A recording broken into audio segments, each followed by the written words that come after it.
G'day, folks. I'm Bernard Fanning. And I'm Paul Dempsey. And we're from Fanning Dempsey National Park. And you're listening right now to Triple M's Homegrown with Matty O. If it's Aussie and it rocks, it's right here. This is Triple M's Homegrown with Matty O. Yes, right around the country. That's 49 stations and on the Listener app. YouTube as well. This is an absolute treat for the show as we welcome two of the great Australian singer-songwriters. Collectively, there's not much they haven't done musically. They've won everything, sold out shows, festivals, travelled the world, and their songs really have been the soundtrack to most of our lives, whether it's first album, a gig, first time you got up and sang karaoke, an anniversary, or a festival experience. And we start with Mr. Paul Dempsey.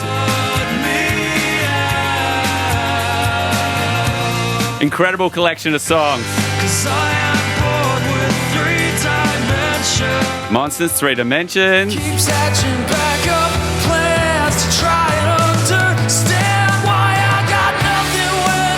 We love Situation Rooms, and give us incredible covers too.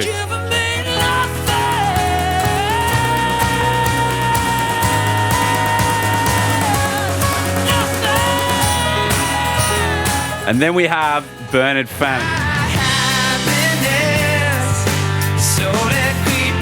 An incredible body of work. Whether it be Powderfinger or solo.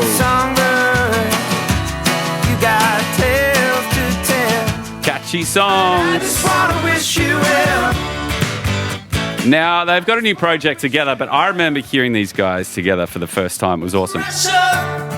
Pressing down on me, pressing down on you. No man has for under pressure. The birds are building down, split a family in two. Giving us something to look forward to during lockdown, and now we're out of it, we get.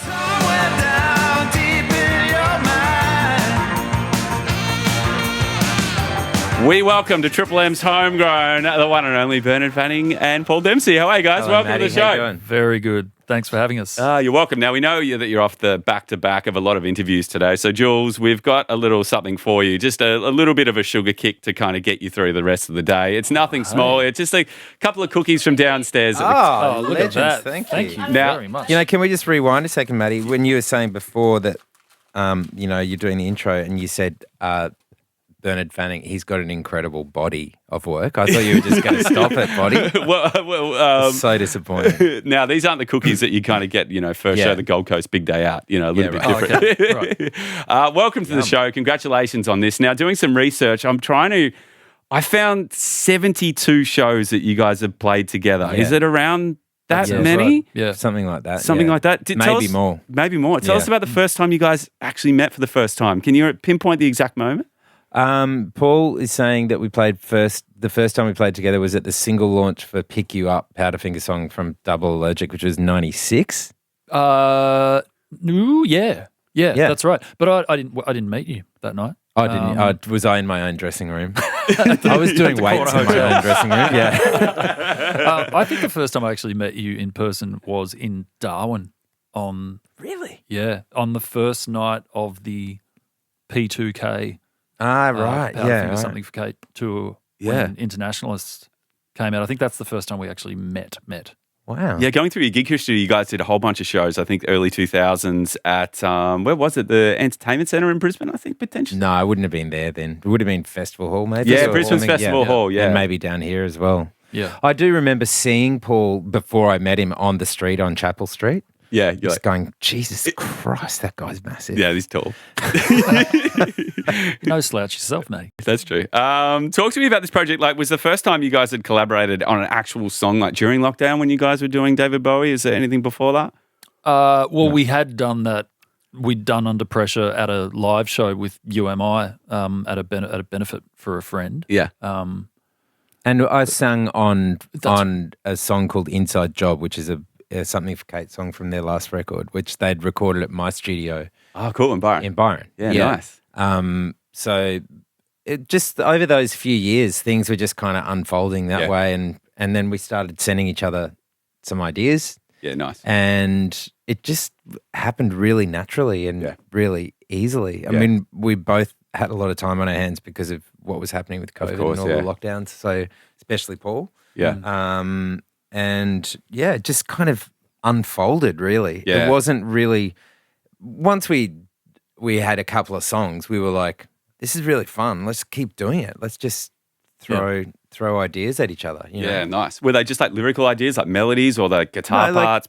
like some little mini demos. I Oh, guess. cool. Like sometimes whole songs, Yeah. sometimes just a bit of a few chords or Nice. but yeah, all kinds of all kinds of different snippets and fragments and whatever and you know, we were both pretty excited straight away. It was like, I think the first thing was I sent Bernard a pretty fully formed piece of music Nice. and he just like sang a verse and a chorus and it was just like, oh, that's a song. How cool. So, and I think that I just made the mental calculation that this could all be half as much work. Yeah. And how cool to have like a new and exciting project during lockdown, which was so grim, you know, something like to keep you motivated, to keep you excited and to work with, you know, someone who you both admire. Yeah, for sure. That was the key thing. Like, since Powderfinger finished, I hadn't really been collaborating very much. I produced a few things and whatnot, but I haven't really done any co-writing. Yeah. With the exception of with Nick DiDio, who I have the studio with and who produces most of my records. So just having someone sending you stuff that was really high quality, that was amazing to have that. Yeah. And especially after we'd sent each other a couple of things, like it was really exciting getting a text saying, hey, there's something in the Dropbox. Oh, yeah. Yeah, that's cool. And it kept us both really engaged. I think we just both wanted to keep working. It made me want to just be in the studio, tinkering around, mucking around, trying to get new ideas together to send off. Me too, because Bernard was frankly scaring the shit out of me with how many songs he kept. Cool. I was just like, That's exciting. How do you do this? I'm not, writing takes me a while. Yeah, gotcha. Bernard just like every second day was like, oh, there's another song in the Dropbox, and I'd listen to it and it would invariably be really good. But all my standards are extraordinarily low. Though, you've got to realise, It was a bit like, Dempsey, lift your game. So it was very, very motivating too. Yeah, cool. So and a new kind of way of writing when you look back at your career and the way you guys first started, you know, like band in a room, like that's exciting and cool too, right? There's no kind of limit on anything. You can do whatever you like. That's what made it so exciting, was that it was new. Yeah. You know, having never done that, I wouldn't want to do that forever. I mean, there's some bands that probably have to do that by necessity, always. But this way of doing it remote, it kind of brings a different mental approach to it, because you don't have that physical kind of interaction. And so, and we were both talking about, okay, we don't want to sit around and have these kind of like nice, perfect harmony, campfire-y kind of songs with acoustic guitars and everyone kind of like puts their lighter up kind of thing. We deliberately said we'd share a love for that music that was made by people like Bowie and Gary Newman and that sort of stuff between the late 70s and kind of mid-80s. Yeah.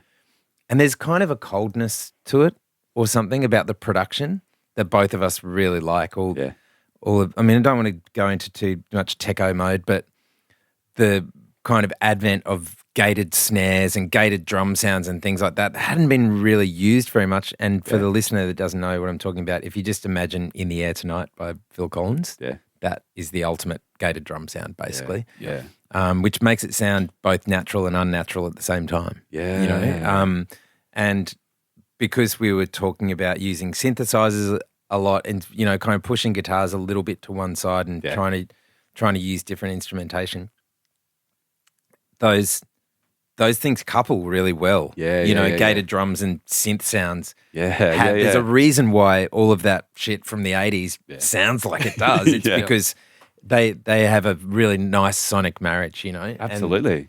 And so it was just really exciting trying to just go down a different road. Yeah. Instead of, you know, having beautiful, you know, vintage Gibsons and Fenders and Ludwig drums and all that stuff and getting the perfect pillowy kick drum sound. Totally. It was more about like going to places that were uncomfortable for both of us. I love that. And trying challenge. And trying to make them comfortable. Yeah. You know, Because a lot of the writing for this album was done remotely. What was it like day one in the studio when you were both finally together and you could both like kind of bounce off ideas off each other without having to go to a Dropbox? Like that must have just been the best feeling, right? it was weird because it was only us two, and we were in Norway, and Paul was playing drums. Yeah. So, and because he's such a savant, he was playing the drums to a click track with nothing else. Oh my God, that's impressive. Because he knew the structure and all cool. that stuff. But it's a funny way to work as well, though, because you know we know the songs, we know what it is we're working on, but there's only two of us. There's not enough of us to sort of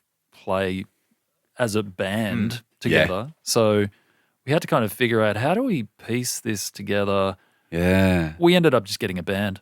We ended up like I've made records where I played all the instruments, and that's one way of doing it. But we wanted this to still feel, even though synths are a big part of it and stuff, we still wanted it to feel like a live entity that of kind course. of has, you know, that breathes. So when we actually did the final album sessions, we had a pretty shit hot band with us. I was going to say, who got there? That would have been a pretty, getting the call to play drums or an instrument on this project would have been pretty exciting. Did you have people in mind for each instrument when you were kind of writing? Yeah, I had done a bunch of touring in the States, and a drummer, Michael Urbano, and this bass player, Craig McFarland, who I'd worked with before, and they're both just incredible musicians with a long list of amazing credits. Cool. And I had suggested to Bernard that, you know, they might be the right guys to sort of, you know, work on these songs with us and lend their particular talents. And that led to all these other things. That ended up sort of dictating that we ended up in San Francisco at this particular studio because they were both based there. And and then Craig Sylvie, who produced the record, is a San Francisco native. Even though he's based in London, he flew over, and San Francisco just sort of became ground zero for the record. And then Adam McDougall was a guy who is an amazing kind of keys and synth player. Nice. Plays in a group called Circles Around the Sun that are really worth checking out. And he was amazing as well. And so we were able to do this, you know, quite sort of synthetic sounding stuff, but make it feel live and a bit gnarly and a bit... Yeah, totally. Yeah. And being in all these different places as well, would you hear a song that you've done in Norway and then be in San Fran and you're feeling a different way about it and you'll add something on or maybe write a new song for the album? How did it... Definitely having the band in San Francisco made it all feel like all of the ideas that we'd had over the demoing process of sending each other stuff, then going to Norway. Yeah. And then once the band played it and it was a band playing in a room together, it's like, that's it. Yeah, that's what it's always supposed to have sounded like. Yeah, nice. And mainly I think because of the rhythm section and what they brought to it, because Urbano and McFarland are just... Urbano in particular he's an absolute master. Yeah. One of those guys that, I mean, you would have seen it in the studio where the way they hit the drums, it runs the song. You know, and he was a massive fan of the demos. He was like, those demos are so good. Nice. He was really into it and he studied it, and you know, he's still sending us texts going, "Oh, come out, man. Come out, let's do this again," you know. Nice. So it's so good to have that level of enthusiasm. I think we even gave him an enthusiasm credit on the artwork. Yeah. He texted me just the other day and he was like, I want to play these songs. Like, do I have to move to Australia? Yeah. So was it easy to have a deadline for this album? Like, obviously there are a lot of songs bouncing around. Did you know when it was done or did you need a deadline for it? No, we gave ourselves no deadline. Awesome. We just wanted it to get to the right spot, the right bunch of songs, and you know, there was no rush. No one was waiting for it. There was no expectation. So no one knew. And both of our managers really loved the idea, and we eventually took it to the label, and they were like, "Yeah, just so you guys good. do it and work it out." Yeah. And we're very lucky in that regard. Yeah. That we've had a lot of good support from people and from our families in particular, because we did do a lot of traveling. We did. There's definitely some. I was going to say, there's definitely some revenge travel coming up from our wives at some point. I was going to say the after recording beers must have been so fun. Like Norway, San Fran, Byron. Like that's such a big part of it as well, isn't it? Like the after recording hang and being around the right people. It just adds. It makes it so much more. You know? Yeah, but, I mean, there's definitely a certain element of that, but it's like we're not big party machines or anything like Of that. course, And yeah. the guys that we were playing with were all around our vintage as well. Yeah. And the thing I think now is my enthusiasm for getting up and going into the studio feeling really good the next day far outweighs my desire to drink a six-pack. Yeah, You know? yeah. Like, okay, yeah. It's just we took it all pretty. It was all pretty low key, wasn't it? It was all really just measured and easy. And at the risk of sounding like an absolute tool, professional. Yeah, that's the thing. We wanted to make a really good record. Yeah, yeah. And yeah. we were on the other side of the world with a limited amount of time. Yeah. So yeah. it was like the priorities. You know? Absolutely. Well, it's super exciting. Today we're announcing the release date of the album. I mean, tell me, like, how excited are you to play these songs live? There's one thing recording it, the fun part, and then getting together and doing this tour. Yeah, I can't wait. It's going to be such a different on-stage experience because Yeah. rather than just sort of like pounding out a wall of guitars and there's going to be a lot more, dimension to the Machines. on-stage. Yeah, exactly. Oh, yeah. I mean, That's that's cool. both of our bands. I think have always been really human. Yeah, You know, whereas now we used a lot of arpeggiators and stuff on the record, Nice. which is, for listeners, that's like a sequence that is of notes that is kind of directed by a synthesizer that keeps almost perfect time, Yeah. and which is not human. Yeah. But that's part of the whole fun of it for us. Totally. Is like, and having a really great drummer that moves in and around that the way that sequence moves. Yeah. Is the thing that actually makes it swing. Yeah. You know, and that's a really high skill level. But Totally. I mean, the guy Mike he's Lindsey Buckingham's drummer. He's Sheryl Crow's drummer. Yeah. You know, he's in demand. Yeah, totally. And we were just so lucky to have him, and he's just Absolutely. great. And the same for the other two guys, for Craig and Adam as well. The guest lists are going to be out of control for these shows. How are you going to keep tabs on No that? guess, no. We're the Apple core. We're Apple of the music industry now. No guess. Yeah. Not even our wives. Our wives no don't even get discounts. lammies. They're going to buy a ticket too. Now, I did say before, you guys have played a lot of shows together, and what we do when we bring the artists onto this show. Took a walk down memory lane. This is called Memory Lane for a start, and I've gone through your gig history to find shows that you guys have actually played together. Now, I want to see if you guys, A, remember the shows, B, remember anything about it. We're going right back too. So we are going to start in 1996 at one of the first Homebake festivals. All Australian bands to feature Frenzal Rom,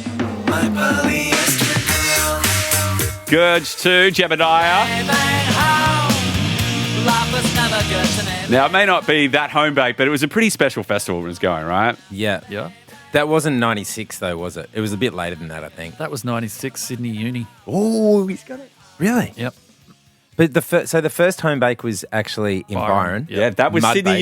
Uni. Yeah, also Custard, Rebecca's Empire, Crow, the Coral Snakes. Okay. Yeah, it was that was I think there 96. 96, yeah. Yeah, and at Sydney Uni, which was a rare thing as well, because then it moved to the Domain and so Crazy. Yeah. Any memories from the gig? Any memories from... Clearly not for me. I thought it was in remember Byron. having really, really awful stage sound. Yeah. I remember the after party, Yeah. meeting a bunch of people there. Mate, if you remember, you weren't even there. yeah. Do you remember what time you were on?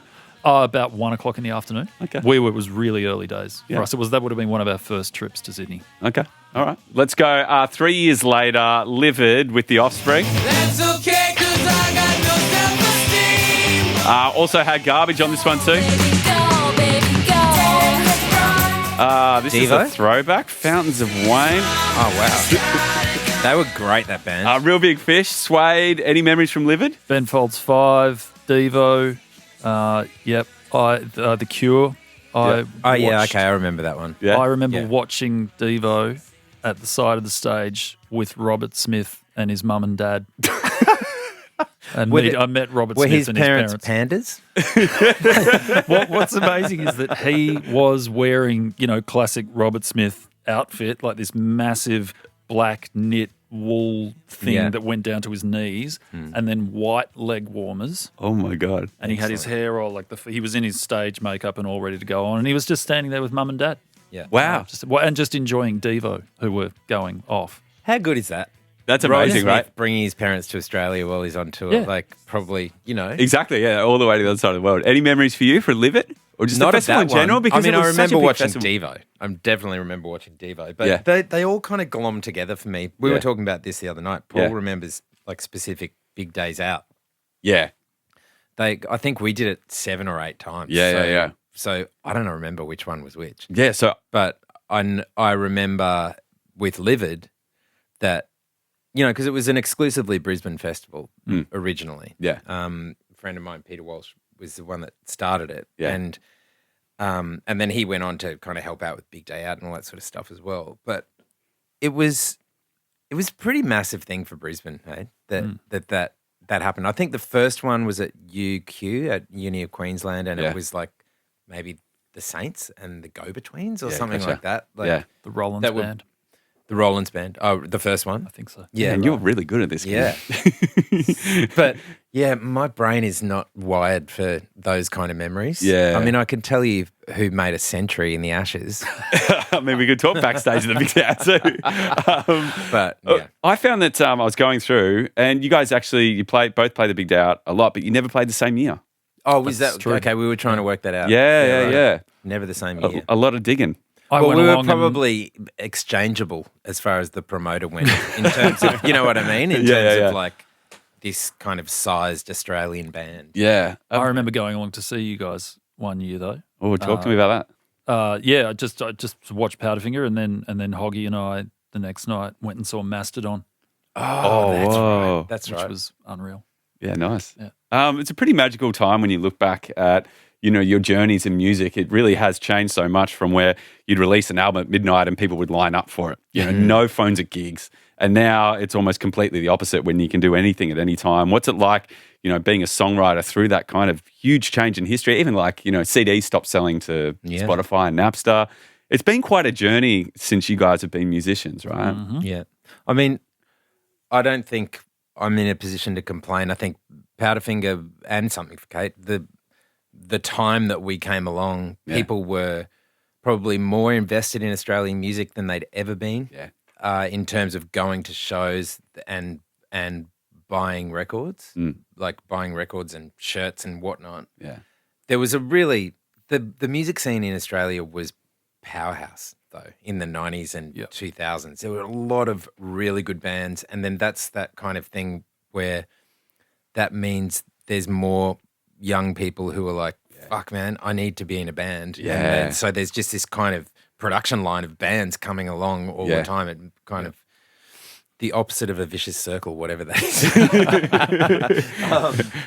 But yeah, like, and lots of people buying records, like physically buying records then. So, And wearing them out, listening to them. Yeah. Because you might buy one album a month, and you would just listen the shit out of it. yeah. And I think that connection with a band, like we both came up at a time where you could build an audience because they just became obsessive about your band, going to the shows. These days, and we are both so fortunate for that, and we're really aware of that. Yeah. These days, I can see just how much more difficult it is for younger artists because all of the number of things competing for your attention is insane.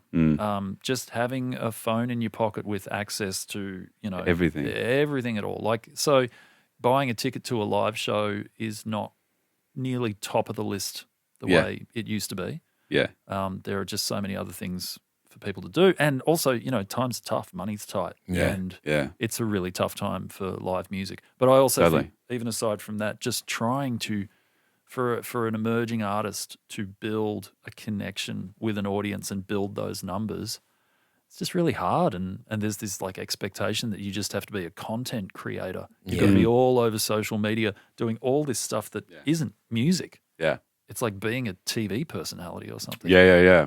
And it's also that the advent of that stuff has also mutated the way radio works because, when Powderfinger and Something for Kate were coming up, we were being played on, the ABC and Triple M and Fox and whatever else. Yeah.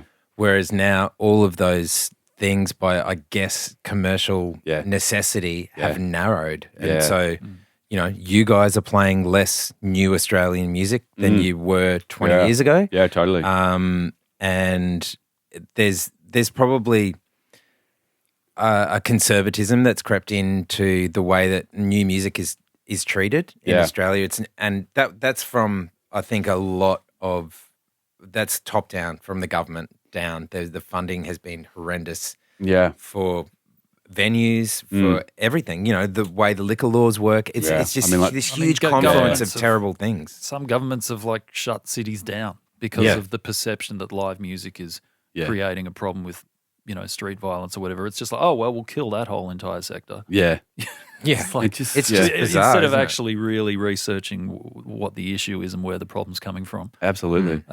There's a heavy-handed approach, and like Bernard said, the sort of live music and the creative communities across Australia, they're not given much of a run in the thinking.